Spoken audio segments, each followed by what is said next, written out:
A gente recebe agora o advogado criminalista Fábio Tofik Simantob. Fábio, bem-vindo, boa tarde, que bom recebê-lo aqui em pleno Natal, meu caro. Obrigada pelo esforço. Imagina, é um prazer estar aqui, Thaís, Pedro, estou à disposição de vocês. Obrigada. Fábio, eu começo te perguntando sobre a sua avaliação dessa ação de Toffoli, de marcar essa cariação sem combinar nada com a PGR, com a Polícia Federal, e aí ser provocado pela PGR para adiar e negar. Afinal de contas, está havendo aí uma invasão de prerrogativas, uma confusão de papéis? Vamos lá. Olha, a questão da iniciativa do juiz, em primeiro lugar, né, eu acho que aqui temos uma primeira questão. Qual é o poder, qual é a legalidade, qual é a previsão, qual é a legitimidade que um juiz tem, ele, juiz, de ir atrás de uma prova, de tomar a iniciativa probatória, como a gente chama, instrutória. Esse é um debate que tem agitado o direito processual penal brasileiro nas últimas décadas, mas há um consenso hoje na doutrina, na academia e na própria jurisprudência do Supremo Tribunal Federal, que julgou recentemente o caso do juiz de garantias, vocês devem se lembrar, e nesse julgamento tem um artigo, que é um artigo do pacote anticrime, que diz que nós adotamos o sistema acusatório. O que quer dizer isso? Nosso sistema, o juiz não participa da produção da prova, ele é mero espectador. Quem participa da prova, quem produz prova, quem discute a prova, são as partes. Há uma exceção que o próprio Supremo admite, que é uma participação suplementar do juiz, mas que é na fase da ação penal, lá já próximo de um julgamento final da causa, ele pode eventualmente suprir alguma falha, alguma desinformação pedindo uma complementação de prova. Agora, voltamos para o caso. Nós estamos num caso que acabou de começar. Começou ontem. Como metaforicamente, ele começou ontem, né? Houve prisão, houve revogação de prisão, mas é um início de investigação. Ninguém foi ouvido, não há produção de prova testemunhal, de prova pericial, portanto há muita coisa ainda para ser feita. Então a primeira coisa que chama atenção é como é que numa situação como essa, o juiz, que não é o destinatário da investigação, é importante que se diga. Quem é o destinatário de uma investigação? Nós estamos na fase de investigação. Nós não estamos na fase de processo judicial. É uma investigação, é uma apuração. A quem se destina uma apuração, uma investigação? Ao Ministério Público. Por quê? Porque é o Ministério Público que tomará a decisão de abrir ou não abrir processo criminal contra os responsáveis pelos crimes ou não. Portanto, é a ele que se dirige a investigação e é ele, portanto, o protagonista, ele quem decide, é ele quem toma a iniciativa de pedir ou não pedir determinada prova. Jamais o juiz, jamais num momento como esse, e jamais uma acareação, que é uma medida que visa resolver conflitos entre testemunhos que ainda não foram prestados. Não existe acareação entre outros elementos. Desculpe. Não tem problema. É excelente você ter feito esse contexto, Fábio, porque você está trazendo aqui qual é o fundamento jurídico para questionar o ministro Dias Toffoli, né? Não é uma coisa aqui que a gente está dizendo, peraí, mas você não gosta do ministro, então ele não pode fazer isso. Não, você está nos trazendo aqui o fundamento jurídico para entender qual é o processo correto disso tudo. Eu vou passar para o Pedro aqui, que ele quer te fazer pergunta, mas vai ser importante a gente tratar também da questão da cariação. Pedro. Boa noite, Fábio. Feliz Natal. Eu queria... Igualmente. A oposição, a senadora Damares Alves e o senador Eduardo Girão entraram com um novo pedido de impeachment contra Alexandre de Moraes, alegando que ele teria praticado advocacia administrativa. Eu queria que você explicasse para a gente do que se trata esse crime e se, na sua avaliação, o Alexandre de Moraes poderia ter praticado esse crime, como diz a oposição. Peraí, doutor Fábio, antes de você responder, vou só aqui que nós estamos aqui navegando nas duas pontas que envolvem esse processo do Master, gente. Tem a ponta da condução do processo pelo Dias Toffoli e tem a ponta desse episódio recente, das notícias que deram conta de encontros entre Alexandre de Moraes e o presidente do Banco Central para tratar do caso Master. Então, temos 2 ministros do Supremo Tribunal Federal envolvidos aqui. Eu fiz uma pergunta sobre uma ponta, o Pedro está fazendo pergunta sobre a outra ponta, só para a gente colocar aqui cada coisa no seu porta-coisa, doutor Fábio.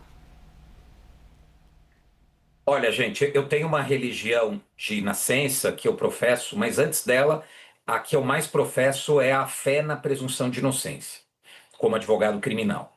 Então, eu jamais emitiria uma opinião, um veredito ou um juízo de valor sobre a conduta de quem quer que seja antes de um julgamento e antes de que a gente pudesse ter acesso efetivamente às provas. O que nós temos, por enquanto, são matérias jornalísticas, de jornalistas sérias, que estão se repercutindo, mas eu me permito não tomar e não dar uma opinião sobre sobre a conduta existente ou não existente do ministro Alexandre de Moraes. Agora, respondendo à pergunta técnica, Pedro, que é a diferença, o que é advocacia administrativa? A questão é muito simples. Digamos que um juiz receba dinheiro para dar uma decisão em favor de alguém. Esse crime é um crime de corrupção, não há dúvida. Mas digamos que ele receba dinheiro para tentar influenciar ou convencer o juiz da vara do lado. Não ele proferir uma decisão. A juiz da vara do lado. Portanto, não é um ato de ofício dele. Portanto, não seria um crime de corrupção, seria um crime de advocacia administrativa. O que é advocacia administrativa? O agente público, integrante da administração pública, advogar um interesse particular perante a administração pública. Isso é o crime de advocacia administrativa. Fábio, eu vou voltar aqui na questão do Dias Toffoli, porque no final das contas eu tenho dúvida aqui se em algum momento essas duas histórias vão se encontrar, né? Porque se tudo que envolve toda a articulação que Daniel Vorcaro fez enquanto à frente do Banco Master, todo o seu registro telefônico, todas as trocas de mensagens e contratos, enfim, tudo que ele fez ao longo da sua gestão no Banco Master, quem sabe em algum momento as histórias vão se encontrar, mas isso é um capítulo que ninguém vai escrever antecipadamente aqui. Eu quero voltar na questão da cariação e aí tratar, por exemplo, desse avanço de Dias Toffoli, quando ele recebe um pedido da Procuradoria-Geral da República e ele nega esse pedido, passa a impressão, como eu disse há pouco, em que ele está seguro dessa autonomia e dessa autoridade que ele se autoconcedeu para tocar o processo como ele bem entende, quanto isso, do ponto de vista jurídico, interfere, inclusive no encaminhamento do processo. Olha, é muito importante isso que você coloca, né, Thaís? Há uma preocupação enorme e que nasceu da Lava Jato, deste juiz que assume postura acusatória, ou assume uma postura que se inclina a uma das partes. Eu não sei se vocês vão lembrar, aliás, é até um registro, eu fiquei sabendo pela primeira vez da Vaza Jato através do Pedro Venceslau, que na época me telefonou querendo me consultar. E na Vaza Jato, Pedro, você vai lembrar, as pessoas falavam, mas qual que é o problema de um promotor falar com o juiz? Realmente, não tem problema nenhum, as pessoas se falam.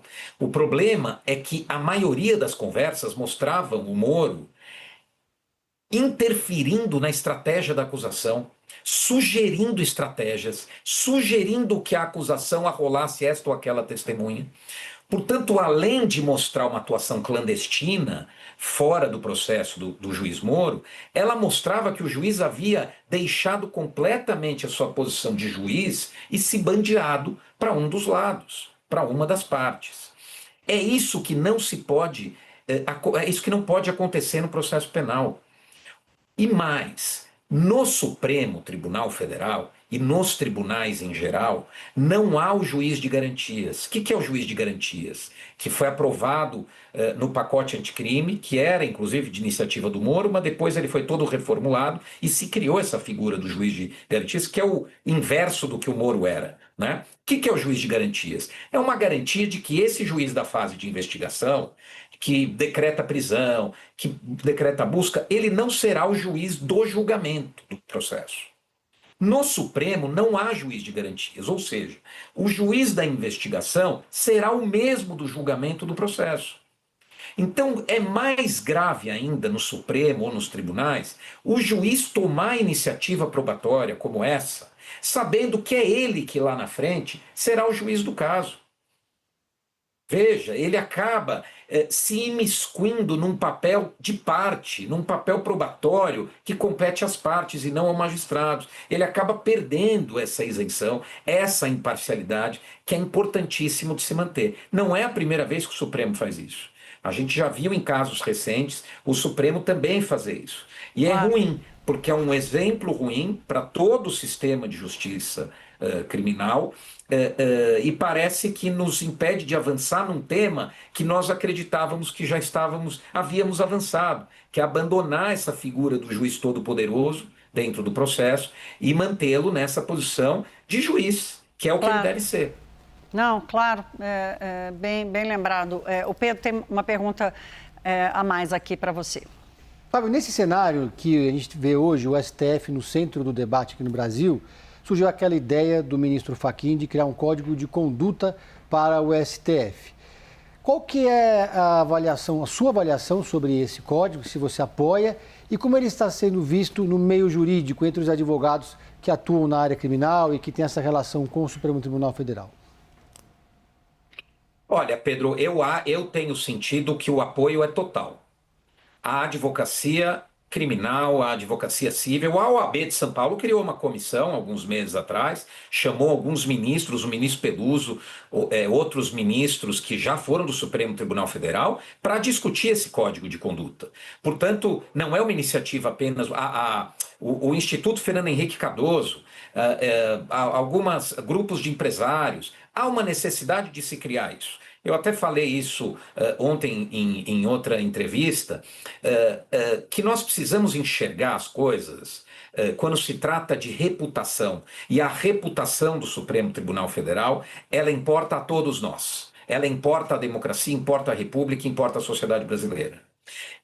Importa menos, na minha opinião, o que os ministros estão fazendo ou deixando de fazer, e importa mais a forma como estão sendo vistos.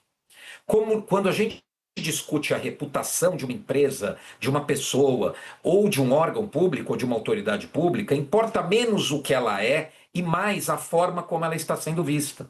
O olhar das pessoas. E o olhar das pessoas está nos dizendo que algo não está bom, algo não está da forma como deve ser. As pessoas precisam confiar no Supremo, como a mulher de César.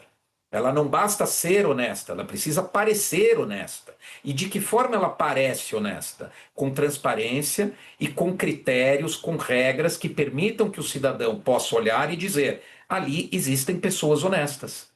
Não basta a profissão de fé, para repetir uma expressão que eu usei agora há pouco, não basta uma profissão de fé nas pessoas, nos homens públicos.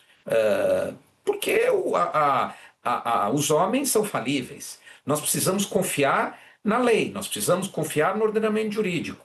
E todas as democracias modernas têm um código de conduta para juízes da Suprema Corte. Eu até penso se nós não deveríamos ter um código de conduta para as outras esferas também. Ministros do Executivo, para o Parlamento. Talvez a democracia brasileira precisa repactuar a ética na nossa cultura. existem, o ministro Gilmar Mendes lembrou disso, as culturas são diferentes. Não dá para eu importar o código de conduta do Suprema Corte alemã e trazer para o Brasil. A cultura alemã é muito diferente da cultura brasileira. Mas nós podemos pegar vários exemplos que deram certo internacionais, em outros locais do mundo, e pensar no nosso código de conduta. Um código de conduta que faça sentido à cultura brasileira, que faça sentido à sociedade brasileira, mas que seja capaz de livrar o Supremo, a República, a democracia dessa suspeição constante que faz mal a todos nós. Muito bem, conversamos com o advogado criminalista Fábio Tofik. Fábio, muito obrigada mais uma vez aqui pelo esforço de reportagem no plantão de Natal, meu caro. Te desejo um ótimo fim de semana e, se não falar com você, boas festas, boa passagem de ano. Boa noite.